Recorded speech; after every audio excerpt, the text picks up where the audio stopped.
যখনই ইল্লিগাল সিএতে আবেদন করবে তখন লিখতে হবে আমি ইল্লিগালি এসেছি, আমি বাংলাদেশি, তাহলে এস্টাবলিশ হয়ে গেল বাংলাদেশি। তাহলে এরা নাগরিকত্ব তো পেলেও সেটাকে কেস হয়ে যাবে। আর যাদের যাদের নাগরিকত্ব দিচ্ছে তার পুরো ফ্যামিলির গোষ্ঠীকে বাংলাদেশি করে দিচ্ছে। স্বামীকে দিচ্ছে তো স্ত্রীর নামে বলে দিচ্ছে বাংলাদেশি, বাবা নামে মায়ের নামে বাবা মা বাংলাদেশি, তাদের ছেলে একটাকে নাগরিকত্ব দেওয়ার নাম করে 10 জন 20 জন 20 জন 30 জন 40 জনকে ওরা চিহ্নিত করে নিচ্ছে। আর সেটা দেখেই আমার বিজেপির নেতারা হাউ হাউ করে নাচছে, মারতে হয় বিজেপির শুভেন্দু অধিকারী, অসীম সরকার এইসবকে। এবার গল্পটা দেখুন, তাহলে ওরা আবেদন করলো মানে ধরা দিয়ে দিল।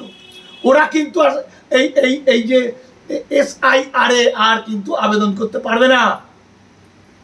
তার মানে যারা সিএতে আবেদন করছে, ধরুন 100 জন আবেদন করেছে, একজনকে দিয়েছে, এরা কিন্তু বাতিল হয়ে গেল SIR আর ওদের কোনো ভ্যালু থাকলো না। কারণ SIRটা প্রকৃত ভারতীয়দের, ওরা তো বাংলাদেশি, তাহলে আবেদনটা করে কি করে? তাহলে ওদের ভোটার কার্ড, প্যান কার্ড, আধার কার্ড যা যা আছে সব বাতিল হবে।